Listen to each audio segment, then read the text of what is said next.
আজকে তোমাদের number system মানে সংখ্যা নিয়ে বিভিন্ন রকম ধারণা বলবো। সংখ্যা কি? আমরা যদি বলি সংখ্যা কি, সংখ্যা হলো সংখ্যা নাম্বার।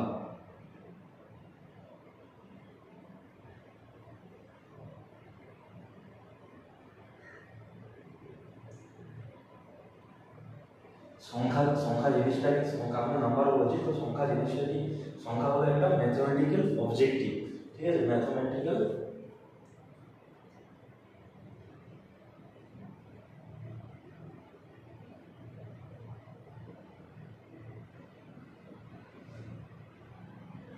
সংখ্যা হলো একটা ম্যাথমেটিক্যাল অবজেক্টিভ, যেটা দ্বারা আমরা কি করি, বিভিন্ন রকম কাউন্টিং করি, মেজারিং করি, ঠিক আছে? কোনো একটা জিনিসের মান বুঝতে আমাদের সুবিধা হয়। এই জিনিসটা হচ্ছে আমাদের সংখ্যা। তো সংখ্যা এগুলো হচ্ছে একটা আরবিক দিক থেকে এসছে, ঠিক আছে? আরবিক ইয়ে থেকে এসছে। যেমন সংখ্যা বলতে আমরা কি বুঝি? আমাদের সংখ্যা বলতে 10টাই সংখ্যা আছে, যেটা দ্বারা আমরা সম্পূর্ণ সব জিনিস লিখি।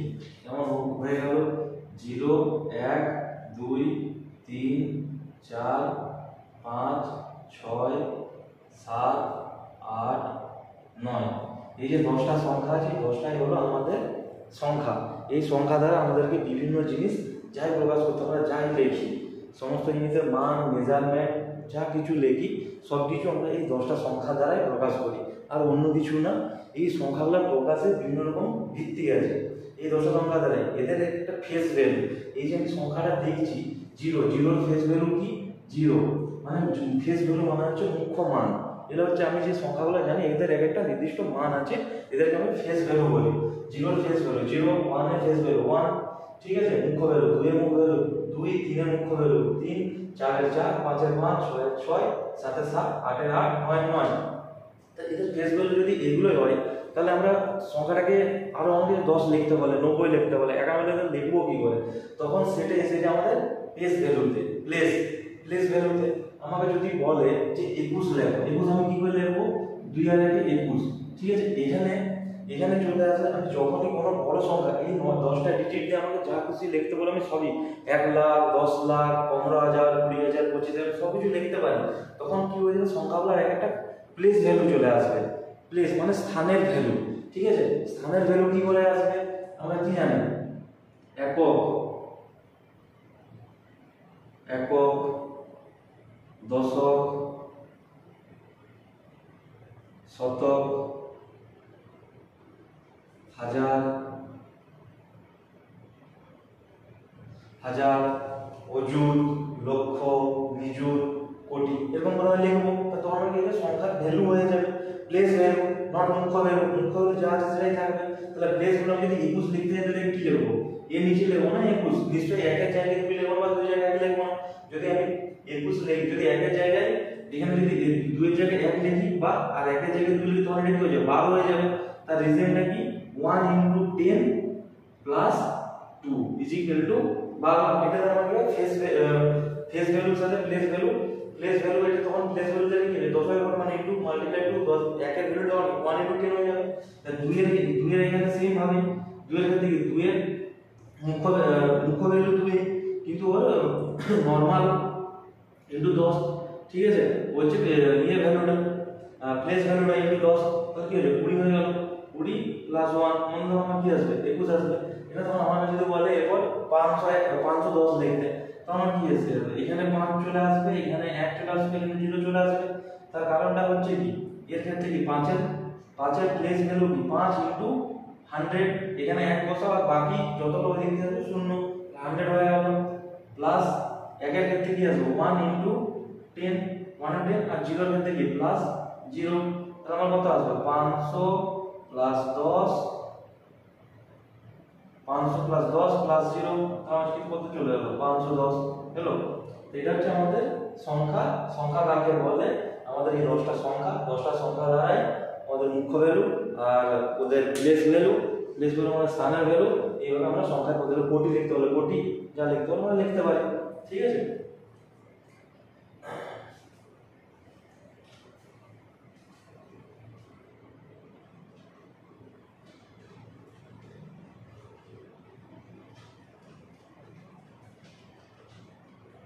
এবার আমাদের কি আছে মৌলিক সংখ্যা।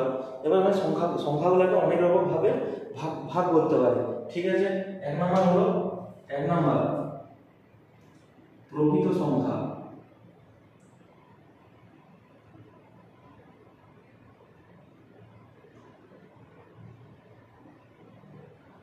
প্রকৃত সংখ্যা, ঠিক আছে, এটা ন্যাচারাল নাম্বার।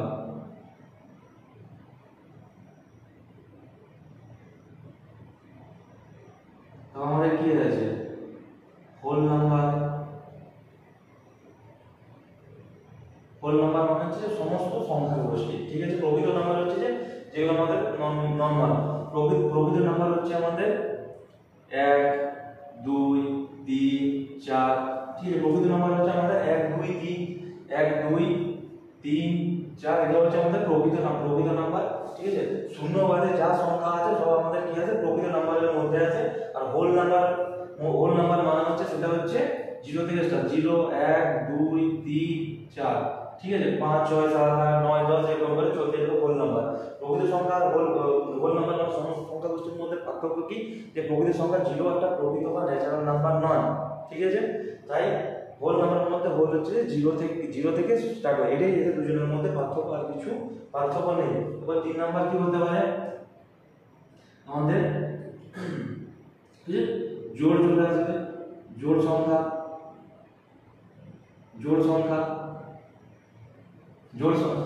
আমরা কি জানি, জোড় সংখ্যা 2 হবে 4 হবে 6 হবে 8 হবে। যে সংখ্যাটা আমার কি হয় 2 জোড় সংখ্যা হয়ে গেল। 4 নাম্বার বিজোড় সংখ্যা।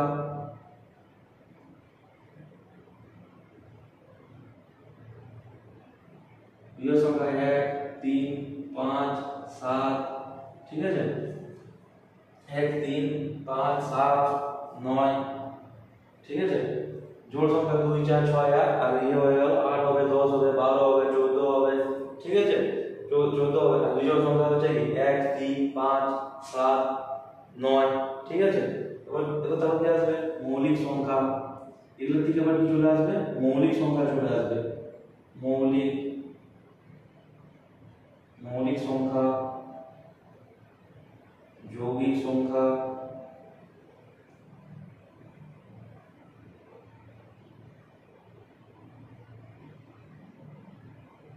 মৌলিক সংখ্যা চলে আসবে। যৌগিক সংখ্যা চলে আসবে।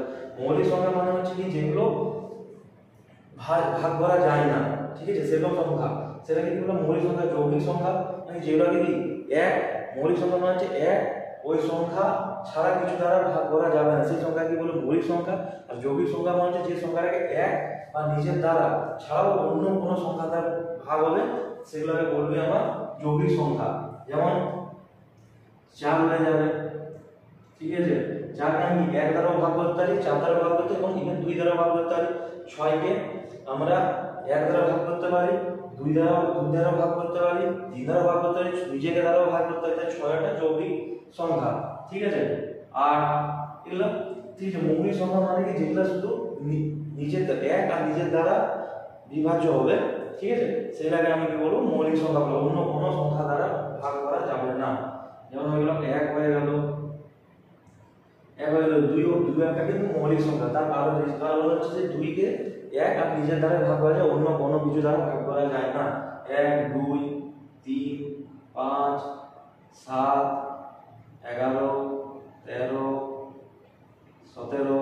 ঠিক আছে, এরকম করে মৌলিক সংখ্যা মানে হচ্ছে যে সংখ্যাগুলো নিজে এক এবং নিজে, ঠিক আছে, তারা বিভাজ্য, অন্য কিছু দ্বারা বিভাজ্য নয়, তাদেরকে কি বলবো আমি মৌলিক সংখ্যা। যৌগিক সংখ্যা হচ্ছে যে এক নিজে এবং অন্য কোনো সংখ্যা দ্বারা বিভাজ্য, তাদেরকে কি বলবো আমি যৌগিক সংখ্যা।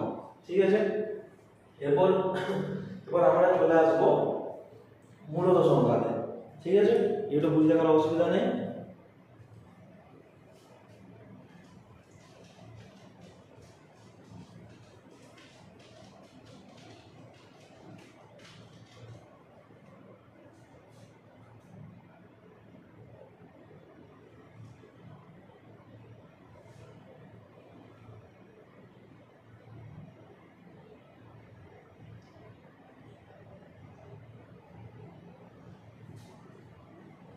মূলত সংখ্যা মানে যেসব সংখ্যাকে সাথে সামনে প্লাস থাক মাইনাস থাক ওতে কিছু যায় আসে না। মূলত সংখ্যা মানে হচ্ছে যে সংখ্যাকে আমি পি বাই কিউ আকারে সাজাতে পারবো, পি বাই কিউ আকারে যে সংখ্যা সাজাতে পারবো তাকে মূলত সংখ্যা বলবো। But Q not equal to 0, আমি কি করতে পারবো, পি বাই কিউ আকারে মূলত সংখ্যা মানে সেই সংখ্যা আমি পি বাই কিউ আকারে সাজাতে পারবো তাকে বলবো মূলত সংখ্যা। কিন্তু আমি সেটাকে কিউ নট ইজিক্যাল টু 0, তার রেজাল্ট হচ্ছে যে আমি কিউ হয়ে যায় তাহলে কি ইনফিনাইট চলে আসবে, মানে অসংগত সংখ্যা যাকে বলে ইনফিনাইট। আমার যদি এখানে কিউ এর মান 0 হয়ে যায় তো ইজিক্যাল টু আমার কি আসবে, ইনফিনাইট। এটাকে আমি বলবো অসংগত সংখ্যা, অসংগত। ঠিক আছে, তাই বলে লিখলাম না। ঠিক আছে, এবার আমি এখানে যাই খুশি হতে পারে। ঠিক আছে, যেমন পি এর মান 1 হয়ে গেল আর কিউ এর মান 2 হলো, তখন এটা বলতে পারি যে 1/2, এটা কি মূলত সংখ্যা। ঠিক আছে, কিউ এর মান 3 হলো 1/3, এর যদি 3 হতো 1/3। ঠিক আছে, এটা হচ্ছে মূলত সংখ্যা। এবার কিন্তু কিউ এর মান 0 হবে না। এবার আমি যদি বলি সবথেকে ছোট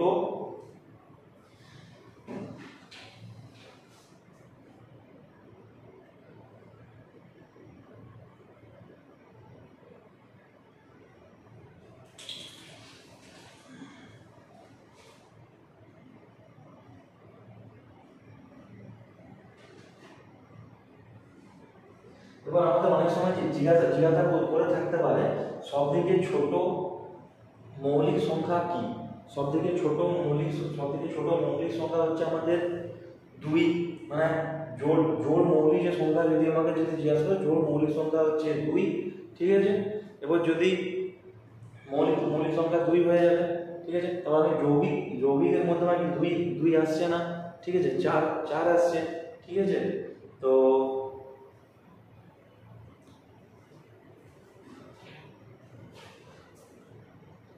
আর স্মল আমাদের যদি জিজ্ঞাসা করে যে সবথেকে ছোট আমার কি বলেছে, যদি যৌগিক সংখ্যা যদি বলে সবথেকে ছোট যৌগিক সংখ্যা, তার কারণ হচ্ছে 2 জোড়, বাট যৌগিক নয়। জোড় সংখ্যা বাট যৌগিক সংখ্যা নয়। ঠিক আছে, তার কারণ ও মৌলিক সংখ্যা 2 একমাত্র 1 আর 2 দ্বারা বিভাজ্য হয়, তাই 2 একটা যৌগিক সংখ্যা নয়, জোড় সংখ্যা। আর তাই স্মল মানে ছোট যৌগিক সংখ্যা হচ্ছে 4। ঠিক আছে, আর যদি আমরা বলে যে বিজোড় যে সংখ্যাগুলো আছে, বিজোড় সংখ্যাগুলোর মধ্যে সবথেকে ছোট যৌগিক সংখ্যা কত হবে, আমাদের 9 হবে। ঠিক আছে, আর জোড় সংখ্যার মধ্যেও সবথেকে ছোট মৌলিক সংখ্যা কি, 2 একটা prime number, but prime not যৌগিক সংখ্যা। ঠিক আছে, এবার আমি যদি বলি আমাদের যে এগুলো বললাম, ঠিক আছে, জোড় সংখ্যা আর মূল সংখ্যা মুছে দিই। ঠিক আছে, জোড় সংখ্যা আমরা যে জোড় সংখ্যা যে পড়ছি, ঠিক আছে, জোড় আর আমরা কি বললাম, বিজোড়। জোড় সংখ্যা বিজোড় সংখ্যা পড়েছি। ঠিক আছে, এদেরকে আমি যদি জোড় সংখ্যা বিজোড় সংখ্যা এদের নিশ্চয়ই একে অপরের সাথে যোগ হয়, বিয়োগ হয়, গুণ হয়, ভাগ হয়। ঠিক আছে, তখন আমি কি পেতে পারি, যোগ বিয়োগ গুণ ভাগ, আমাদের চারটা সিস্টেম আছে। ঠিক আছে, জোড় বিয়োগ সংখ্যা যদি যোগ করি, যোগ, তারপর আমার কি আছে, বিয়োগ, গুণ আর ভাগ, এই চারটা জিনিস হয় প্রত্যেকটা সংখ্যার মধ্যে। আমার একে অপরের সাথে এই চারটা জিনিস যোগ হবে, নাহলে বিয়োগ হবে, নাহলে গুণ হবে, নাহলে ভাগ হবে। ঠিক আছে, আমি তো কোনো একটা জোড় সংখ্যা নিয়ে নিলাম। ঠিক আছে, সাপোজ আমি একটা জোড় সংখ্যা নিলাম 4। ঠিক আছে, আর একটা বিজোড় সংখ্যা নিলাম কি 3। ঠিক আছে, 4 আর 3 নিলাম। ঠিক আছে, 4 আর 3 নিলাম, একটা জোড় সংখ্যা 4, একটা বিজোড় সংখ্যা নিলাম 3। ঠিক আছে, এদের মধ্যে আমি যদি চারটা আমি কলাম বানাচ্ছি। ঠিক আছে, চারটা কলাম নাই বানালাম। ঠিক আছে, এখানে এদের দুজনের মধ্যে আমি যদি যোগ করি তাহলে আমার কি আসবে, একটা জোড় এলো, একটা বিজোড় এলো। ঠিক আছে, আবার দেখ আমি একটা জিনিস লিখে দিচ্ছি, এখানে আবার জোড় লিখছি। ঠিক আছে, জোড়ের মধ্যে আমি নিয়ে নিলাম, জোড়ের মধ্যে আমি একটা নিয়ে নিলাম 8, আর এখানে একটা লিখছি বিজোড় লিখছি। ঠিক আছে, এরপর একটা জিনিস আমি দেখি যে সমস্ত যে আমি ফার্স্টে আমি জোড়গুলোর ক্ষেত্রে দেখে নিই, ঠিক আছে। এই জোড়ের সাথে আমি দুটো জোড় সংখ্যা 4 আর 8, ঠিক আছে। এদের দুজনকে আমি যদি যোগ করি, 4 আর 8কে যোগ করলে আমি এদিকে লিখছি 4 আর 8কে আমি যদি যোগ করে আমি কি পাবো 12। 4 আর 8কে আমি যদি যোগ করি তাহলে আমি পেয়ে যাব 12 পাচ্ছি। 8 4 12 হচ্ছে যোগ করলে, ঠিক আছে। এটা কিন্তু তাহলে কি হলো, দুটো জোড় সংখ্যার যোগফল কি হবে, জোড় হয়, ঠিক আছে। এবার যদি বিয়োগ করি 8 - 4, বিয়োগ করি 8 - 4, ঠিক আছে। 8 - যদি 4 হয় তাহলে আমার কি আছে 4। তাহলে কি দুটো জোড় সংখ্যার বিয়োগফল আমার কি হবে, দুটো জোড় সংখ্যা আছে, দুটো জোড় সংখ্যার আমার বিয়োগফল আমার কি হচ্ছে জোড় সংখ্যা। যদি গুণ করি 4 × 8 আমি কত পাবো 32 পাবো। তাহলে দুটো জোড় সংখ্যার গুণফল কি হয়, জোড় সংখ্যায় হয়। আমি যদি ভাগ করি 8 / 4 তাহলে আমার কি আসছে 2 আসছে।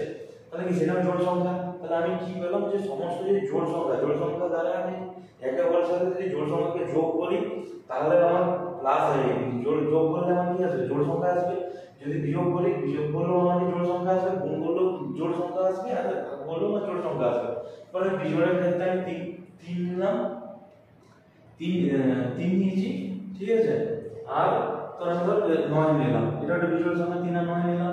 তো এটাকে আমি যদি কি করা হয় 3 আর 9 এর ক্ষেত্রে 3 আর 9 কে আমি যদি যোগ করি, আমি যদি যোগ করলে আমি 3 আর 9 কে কি করলাম, দুটো বিজোড় সংখ্যা যোগ করলে কি করলাম 12 পেলাম, ঠিক আছে। বিয়োগ করলে 9 - 3 কি করলাম 6 পেলাম, ঠিক আছে। বিয়োগ করলে আর যদি গুণ করি তাহলে কি পেলাম 27 পেলাম, ঠিক আছে।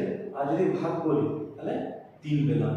তাহলে এইখান থেকে আমার দ্বারা কি প্রমাণ হলো কি দুটি বিজোড় সংখ্যার যোগফল, দুটি বিজোড় যে সংখ্যা আছে দুটি বিজোড় সংখ্যার আমার যোগফল আমার কি হচ্ছে জোড় সংখ্যা হচ্ছে, ঠিক আছে। এবং দুটি বিজোড় সংখ্যার বিয়োগফল আমার জোড় সংখ্যা আছে। বিজোড় সংখ্যার ক্ষেত্রে যোগফল জোড় হচ্ছে আর দুটি বিজোড় সংখ্যার বিয়োগফল আমার কিছু জোড় হচ্ছে, কিন্তু দুটি বিজোড় সংখ্যার গুণফল আমার কি হচ্ছে সবসময় আমার বিজোড় সংখ্যায় আসবে, আর ভাগফল আমার ভাগফল সবসময় বিজোড় সংখ্যায় আসবে, ঠিক আছে।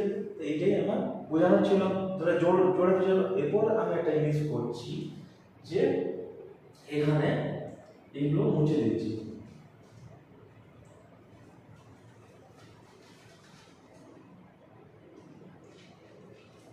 এখানে আমি 8 আর 3 নিয়েছি জোড় বিজোড়, ঠিক আছে। সেম থাকবে, যোগ থাকবে, বিয়োগ থাকবে, গুণ থাকবে আর ভাগ থাকবে।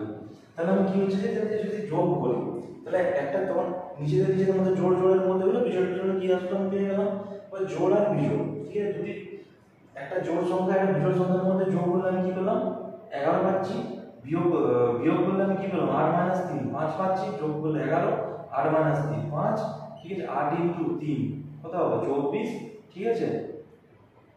আর 8 / 3 মানে ইকুয়াল টু 8/3 পেলাম, ঠিক আছে।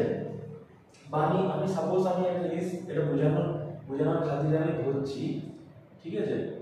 এটাকে আমি 6 ধরে নিয়েছি, ভালো বুঝতে সুবিধা হবে। আমি 6 ধরে নিয়েছি, 6 + 3 কি হচ্ছে 9 হচ্ছে, ঠিক আছে। 6 - 3 কি হচ্ছে 3 হচ্ছে, 6 × 3 কত হচ্ছে 18 হচ্ছে, আর 6 / 3 কত হচ্ছে আমার 2 হচ্ছে। তাহলে আমি কি বললাম একটা জোড় আর বিজোড় যে সংখ্যা আছে জোড় আর বিজোড় সংখ্যা যোগ করলে আমি কি পাবো অনলাইন বিজোড়ই পাবো, ঠিক আছে। বিয়োগ যদি করি তাহলেও বিয়োগ পাবো, বিজোড় পাবো, ঠিক আছে। জোড় ইনটু বিজোড় যদি করি তাহলে আমি কি পাবো জোড় পাবো, আবার জোড় ডিভাইড বাই যদি বিজোড় করি তাহলে আমি কি পাবো 2 পাবো, ঠিক আছে। তো সেম একটা জিনিস আমরা যে মূলত এখানে আমরা ইয়ে হয়ে গেল জোড় সংখ্যা বিজোড় সংখ্যার মধ্যে, তো সেম জিনিস আমরা যৌগিক মৌলিক সংখ্যার মধ্যে আমরা করতে পারি, ঠিক আছে। করে দেখে নেব। এবার আমরা দেখব মূলত সংখ্যা আমার যে মূলত সংখ্যা আছে মূলত সংখ্যা আছে, তা মূলত সংখ্যার মধ্যে আমি যদি যোগ করি কি পাবো, বিয়োগ করলে কি পাবো ভাগ করব। মূলত সংখ্যা মানে বললাম p/q আকারে যেসব সংখ্যাকে লেখা যায় সেটাকে আমি কি বলবো মূলত সংখ্যা বলবো, ঠিক আছে। মূলত সংখ্যা বলবো p/q আকারে যেগুলো আছে সেটা মূলত সংখ্যা বলবো, but q not equal to 0 হবে, ঠিক আছে।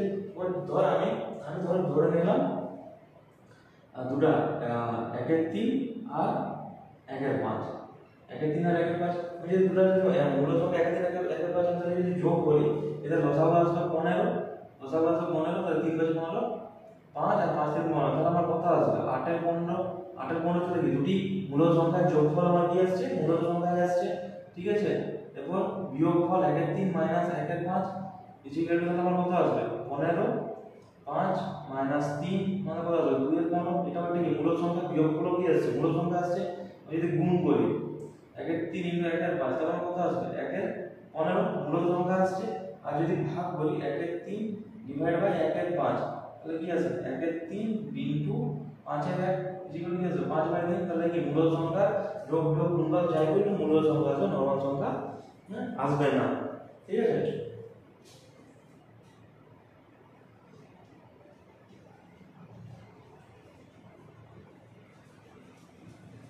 আর আমাদের যে যৌগিক মৌলিক সংখ্যা আছে, যৌগিক মৌলিক সংখ্যা সেম ভাবে একে অপরের সাথে যোগ বিয়োগ গুণ ভাগ, যোগ বিয়োগ গুণ ভাগ করে আমরা দেখতে পারি ওতে যৌগিক আসছে না মৌলিক আসছে। এটা দ্বারা আমাদের আজকে সংখ্যার রিলেটেড যা বলা ছিল সেটা শেষ হলো। Thank you.